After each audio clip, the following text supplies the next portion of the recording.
Good evening, and welcome to Nelson Hall Theater in Cheshire, Connecticut.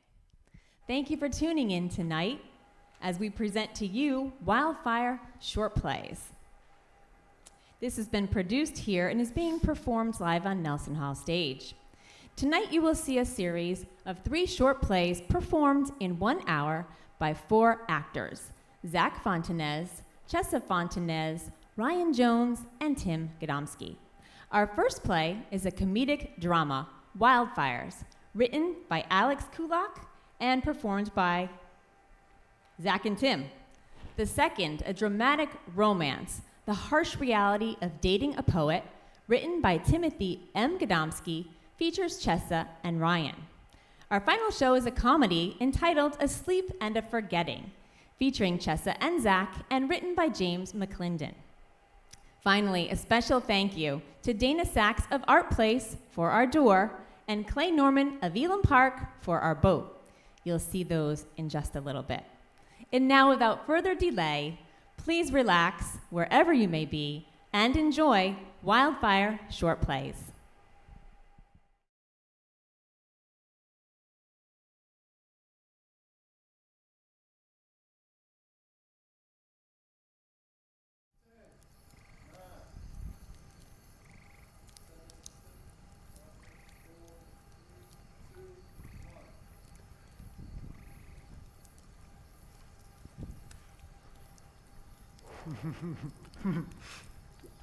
Did I tell you that Lexi didn't want us to have a fire? Why not? She said it's bad for the environment, that we could start a wildfire or something. It's Illinois. Well, she's just worried about We're in Illinois. When's the last time you heard of wildfire happening in Illinois? There's the ones in Australia, and California has always got something going on. I heard one started because a couple used a firework for their gender reveal party. Australia's the desert, and California's in a drought. Australia's not the desert. Didn't you see Kangaroo Jack when you were a kid? Yeah, but I could have sworn that was set in Africa. Africa. There's no kangaroos in Africa. Why not? There's kangaroos in Australia. It's right there. There are no kangaroos in Africa. And the kangaroo in the movie has an Australian accent. Okay, I'll take your word for it. I guess you're the kangaroo guru. Yeah, at least I don't think there's wildfires in Illinois. Come on, Ben. Lexi's just worried about the environment. Yeah, I get that. I am too. You know, I do my part. I recycle. I fill plastic bags with other plastic bags.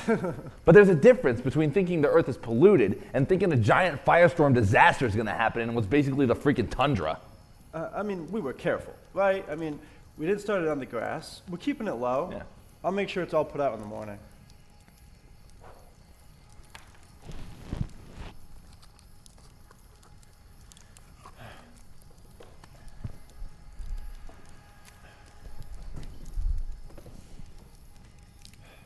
Shoot, man, I wish we could get a wildfire out here. It's freezing. It's fall. Not yet, it ain't. It's still August. Jeez. Remember that cold front that blew through the other week? Yep. I was out cutting down the weeds around the water treatment plant. Village handles that? Yeah. I could have sworn that was a private company. It's on the village land. Or I hope so, at least. Otherwise, I just cut down their weeds for free. Anyway, I'm cutting out there. I'm just in my t-shirt and jeans, and then this cold front comes through, and I'm like, geez, it's really cold. In August. I just sit in my truck and huddle for warmth. Didn't think I'd have to pack a parka for work in the summer. Is the village hiring? I think Larry might fire one of the summer kids. He's kind of a slacker. You think I could get in on that? Maybe, I don't know. You want to work for the public works? Yeah, I don't know. 'Cause it maybe. sucks, man. You think all jobs suck? Yeah, but Larry's such an a-hole, it's unbelievable. You know, I think he's got it worked out to a system. He treats everyone like crap, so they'll work harder thinking they're going to get fired, but not so much that anyone will quit. You make good money. Yeah, so do you. You make better money. If you want, I'll ask Larry. I just wouldn't recommend it is all.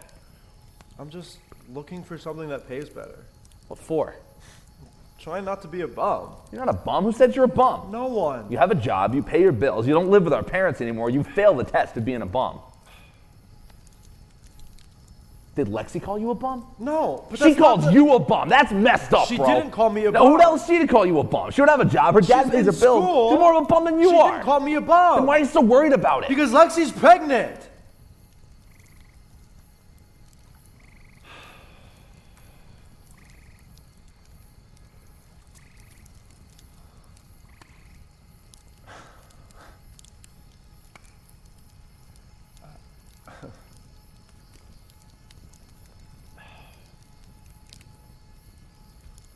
get another cigarette?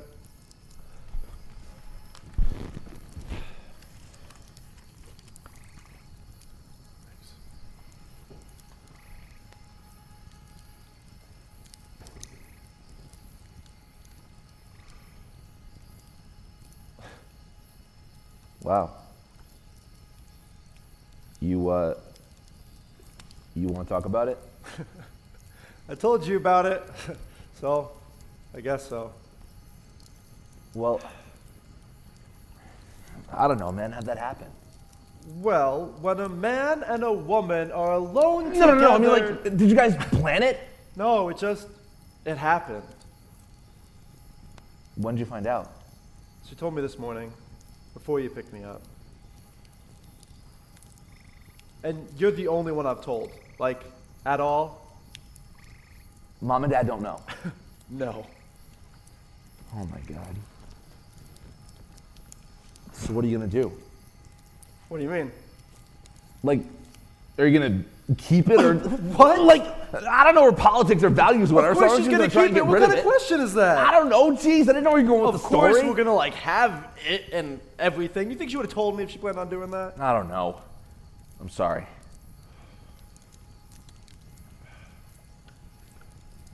So that's why you want to work for Public Works. More money, plus you get health care. Oh yeah, you're right. Don't get that working at Ace. They don't give you health care? Mm-mm. They seem like the kind of company that would. Still on Mom and Dad, so suppose not.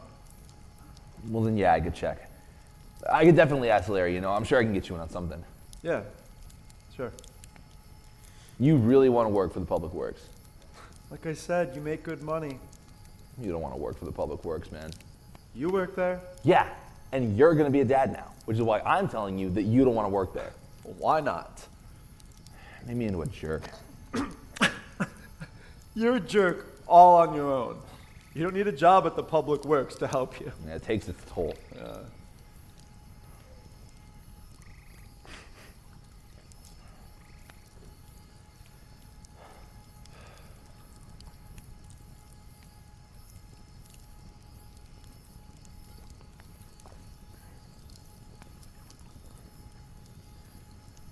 If I could offer like brotherly advice or whatever to you, I can tell you that this job makes you a worse person for working it. And not just Larry being an a-hole. Like, we're gonna clean up a town that is always dirty.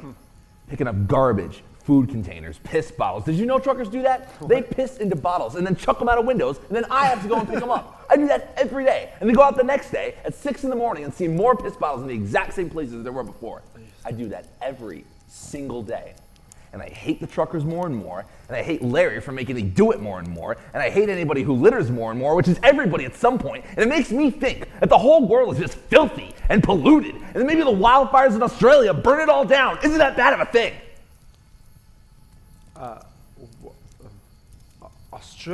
Australia's got koalas. Those things are kind of cute. I don't think I should have kids, Will. What? Why not? I wouldn't have the patience for them, I don't know. Or like, I don't want them to have to deal with all the crap I have to see in the world. And it's not because I'm not with a girl now, because I could if I wanted to, man. Okay, bro. Now, I don't say that because I think I'm like super handsome or because I make a ton of money. It's because women talk to me and I don't talk back, or I intentionally screw it up because I don't want to date them and get serious, because when it inevitably would, when they ask me if I want to have kids, I have to be like, oh, sorry, better not, because my horrible job has warped me into thinking I'm intensely, unforgivingly toxic, and I want to pass that on to a kid. I won't pass that on. I don't deserve to.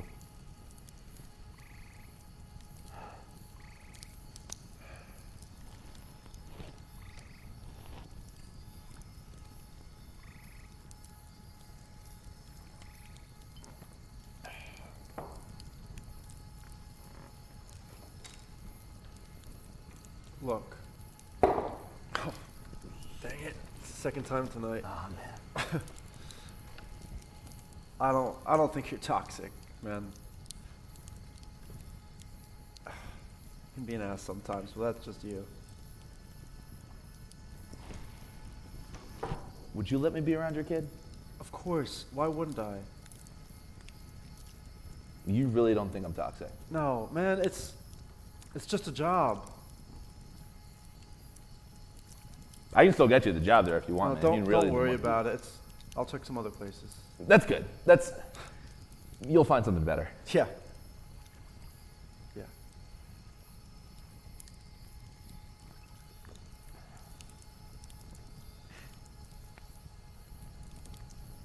Still don't think I should have kids.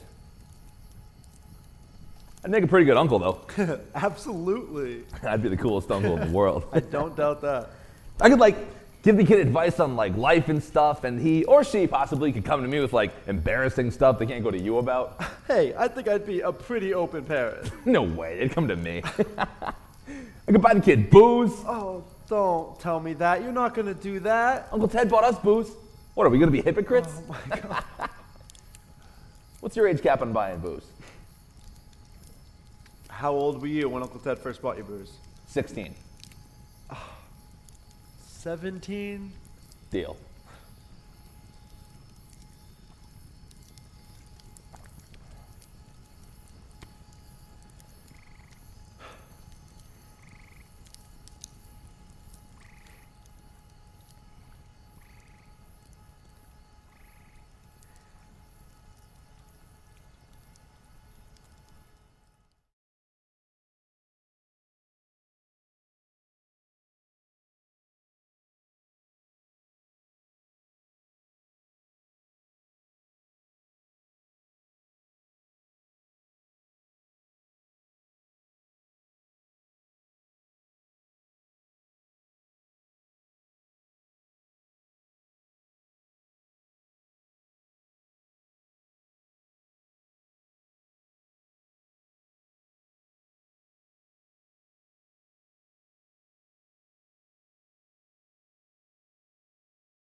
Dear Frederick,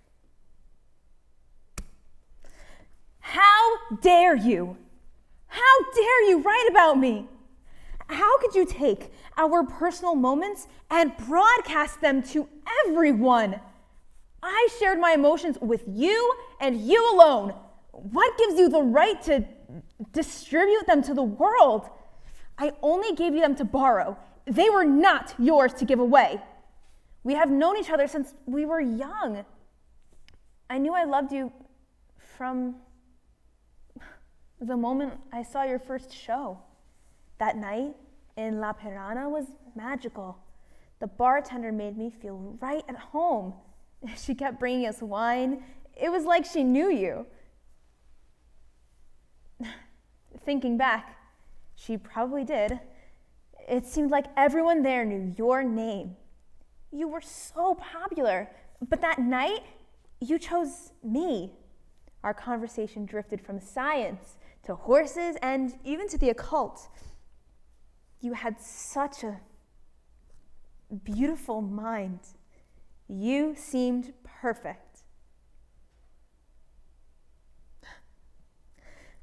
I was fooling myself for a long time. I thought the next time would be different. The next script, or the next, but it never was. You paved the way for your career with my stories, my feelings. I love you, but I cannot read one more manuscript or see one more show where our lives are put on display. I'll be back tomorrow to gather the rest of my things. Please, do not be here. I couldn't stand to see you.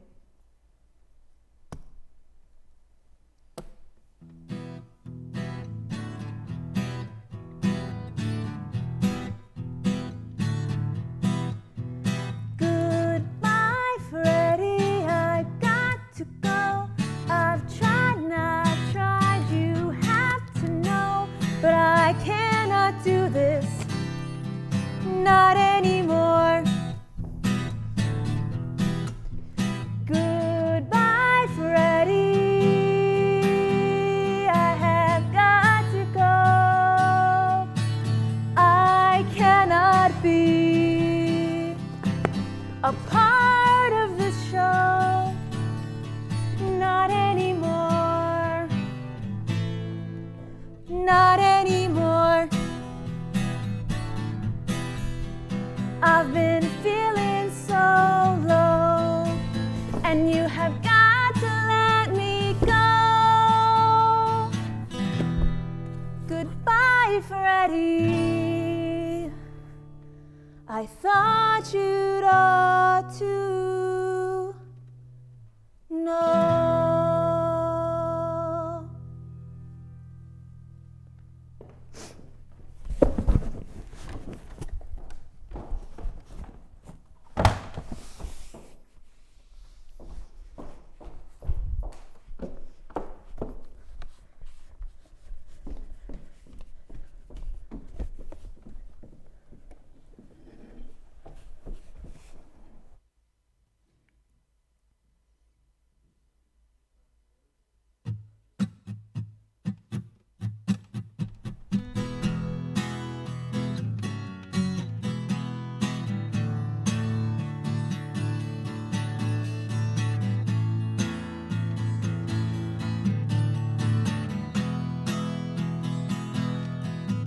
Hello, Mary, where did you go?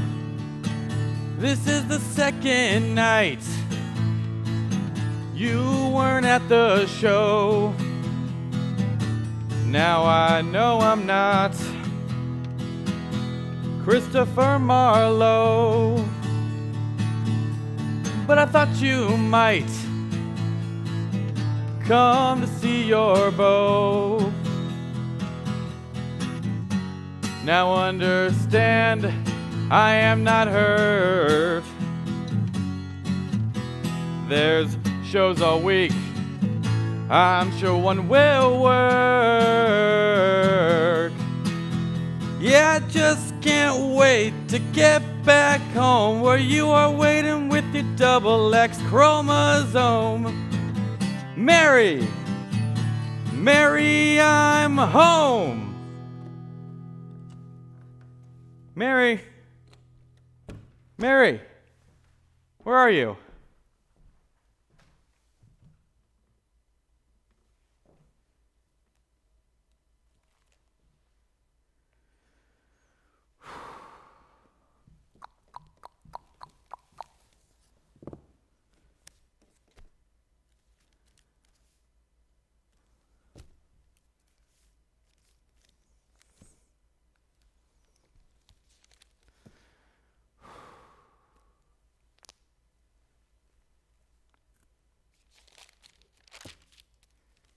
Mary, please, don't do this.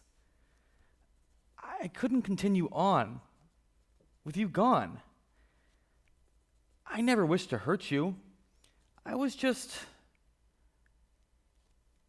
writing what I knew. Yeah. I have been given a gift to write, and I've been trying so hard to make a way in this world. For us. Everything I ever wrote was a dedication to you. I never meant to defile our memories. Now, I know you might not like this argument, but I never wrote the exact situations. It was all made up. Clarice was just meant to represent whom you are. Not be a mirror image. It wasn't you precisely.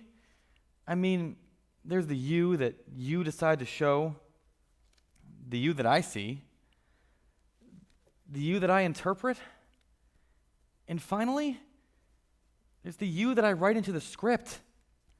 There are so many levels of diffusion. It's barely you at all. Just the story. The woman I love, she wouldn't fit into some theatrical mold. You, my dear, could never be simplified to a one-sentence character description. Mary, I love you. Please stay.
Why? Why did you write me back? I know this is all interpretation. The goal of art is to represent, not replicate. I know this. But no matter what lens it's watched through, it's still our lives, my life, my private emotions. People probably think I'm an awful person. Well, there were good things too, Mary. Oh, filler scenes. All the happy ones were filler, and everyone knows it. You said some of it was real, and some of it was invented. Well, it was all real to me. The way you saw those scenes, I could translate them. I knew what you were saying with each line and every action. I've always understood your writing. I've always understood you. Well, if you really understood, then you would realize that I never meant to hurt you. How many poems have I written you? How many times have we run through those scenes together? Not once did you ever ask me to stop. Not once did you ever whisper the fact that I was hurting you with every word my ink drew into the page. How can I stop doing something I know nothing about? How can I stop hurting you if I don't know I'm hurting you at all? I couldn't say anything. If I did, you would stop writing. You're the artist, Freddie. I couldn't live with myself if I forced you to second-guess yourself at every turn. Well, you could have told me which scenes were too close to reality, Mary. Which scenes were too close to the heart. I would have changed them, distorted them more. I would hold a funhouse mirror up to every scene if it were necessary.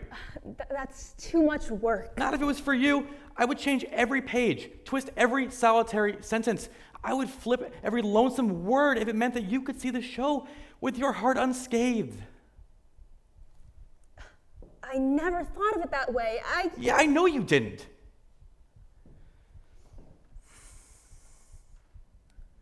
Look, I never meant to hurt you. I know. But you did. Yeah, I never thought. Of me. No, that's not what I was going to say. Hey, wait. Hey, you can't leave if I leave first.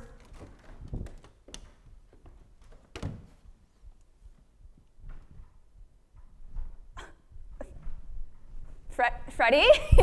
This is not funny. Freddie! Let me out!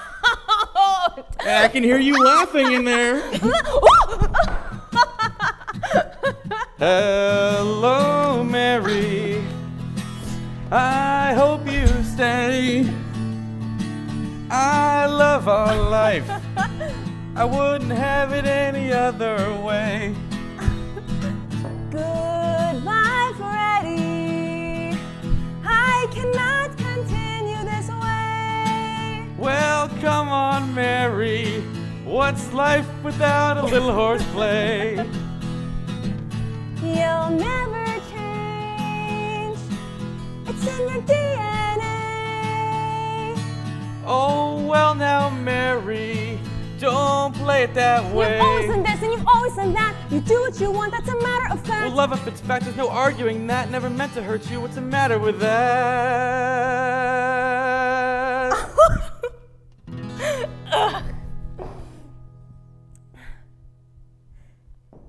Goodbye, Freddie.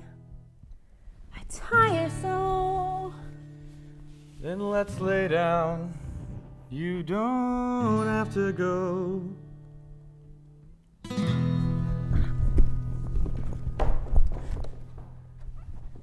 Goodbye, Frederick.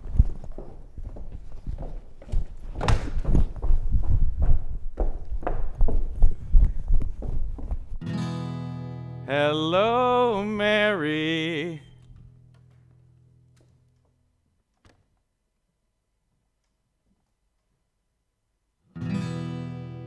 Goodbye, Mary. Goodbye, Frederick. I'm sad to see you go. Goodbye, Mary. Goodbye, Frederick. I am sorry. You must know.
What the hell? What the hell? Oh, hey, hello! Are you alive? What happened? Are you all right? I don't know. What the hell? What the hell? That's what I said. We're at sea! I know, there's no land in any direction. Why are we at sea? Wait, you don't know? How should I know? Don't you know? No, I just woke up or came to or something, and then here we were. Who are you? I'm the one you drugged and dragged off the sea, apparently. I didn't drug and drag you off. You must have drugged and dragged me off. Why would I do that? Because I don't know. You really didn't bring me here. Do I look like a psychopath? Well, you're dressed pretty weird. Well, so are you. Oh, yeah. I mean, 1 second, I'm minding my own business, just... Okay, I don't remember anything before coming to on this boat. Neither do I. What do we do? Wait, I guess. For what? Help to come. Why would help come? Someone must be out there. We don't know if anybody else even knows we're here. But we must have come from somewhere, and somewhere must want us back? Unless somewhere was trying to get rid of us. No. This is a lifeboat, which suggests some sort of disaster. Being lost on the ocean in a lifeboat is some sort of disaster. I mean, that's what made someone put us in this boat, which means we must have come from a bigger boat. That sunk. Mm-hmm. Let's look for a name. The ship stencil their names on all their crap. Hold aside. Oh, Paradiso? It says Paradiso. We're from a ship named Paradiso. And therefore what? And therefore, I don't know. You come up with something. Let's see what we have on board. Yeah, all right. Yeah, sure. Aha! There's cases and cases of bottled water over here. All kinds of food over here. Whoa, gourmet stuff.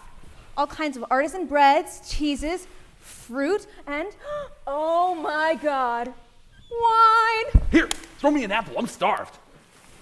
Oh. An apple. Oh, okay. Oh, wait, it says do not eat? What does? The bag is labeled do not eat. Who puts food you can't eat in a lifeboat? That's stupid. Throw me one. No. Please throw me one. No. Come on. What if they're contaminated? Hey, do you see a radio or emergency flares, beacons? No. You didn't even look. Look. I don't see anything like that. What are we going to do when no one comes? How are we going to get home? Then we're sort of screwed, I guess. I'm not giving up that easily. I'm not giving up, but we don't know where we came from. We have no way to contact anyone who might be out there. Drifting is all we can do. We can stay calm and drift, or we can go crazy and drift, but all we can do is drift.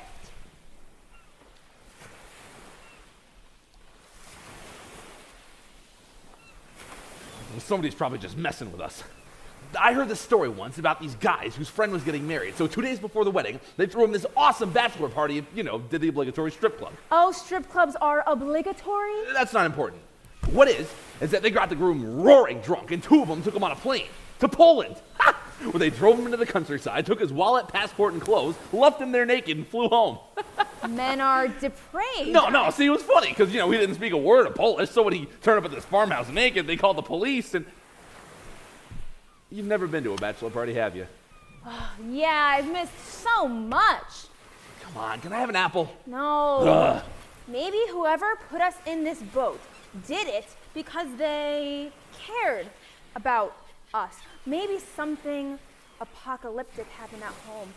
Maybe it was nuclear or terrorism or something so horrible that whoever Watch yourself. put us in this boat gave us a drug to make us forget whatever we had seen. They had time to bring us to a doctor, administer an amnesiac, get us a supply of apples that we can't eat, but not to find us a radio or a GPS. I don't know. I'm taking an apple. Well, look at all this other food. Take something else. I don't want something else. Why else would they have packed them? Oh, geez, I don't there know. Maybe they're just for us to plant. On our boat. Wherever we wash up.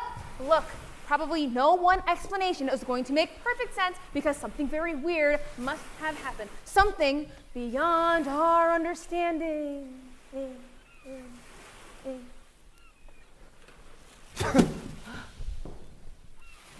Maybe we're just screwed, so in the meantime, what do you want to do? Pass the time. Oh, God, it took you all 5 minutes to get there? No, I didn't mean like that. Oh. I mean, unless you want to, because it could be a long time. Come on, women tell me I'm not unattractive. But they were bachelor party strippers working for tips. Yeah. Oh, I can't believe this. Hashtag me too on a frickin' lifeboat. Okay, I'm sorry. It's just, I'm kind of freaking out here. God, what if we die in this boat? I don't think we will. Says the woman that thinks some catastrophe destroyed the world. Someone must be out there, otherwise they wouldn't have bothered to put us on a boat. Yeah, maybe.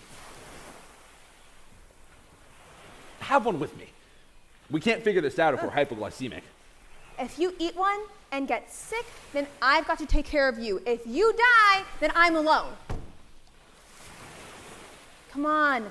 We really need to not fight. Fighting makes a lot of sense. We're going to be in competition for the same scarce resources. I'm kidding. All right. Maybe if we cooperate, we can figure out how to catch fish. We can take turns sleeping so that someone is always awake in case a ship or plane passes by. Yeah. There's really only one downside. What? If we bond doing all that, it's going to be that much harder to kill and eat you when the time comes. Kidding!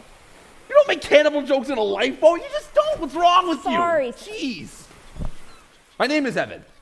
Okay? Now you know my name, so that'll make it harder for you to eat me. Evan. Sounds delicious. I'm Addie. Oh.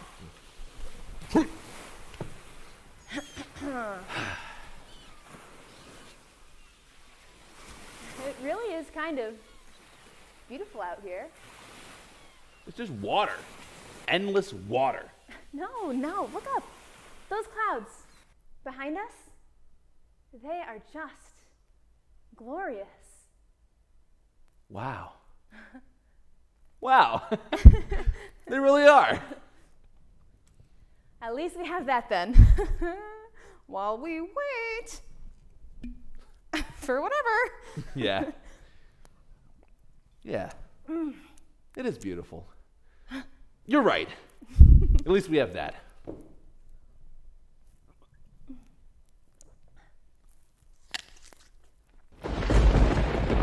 Evan? Evan!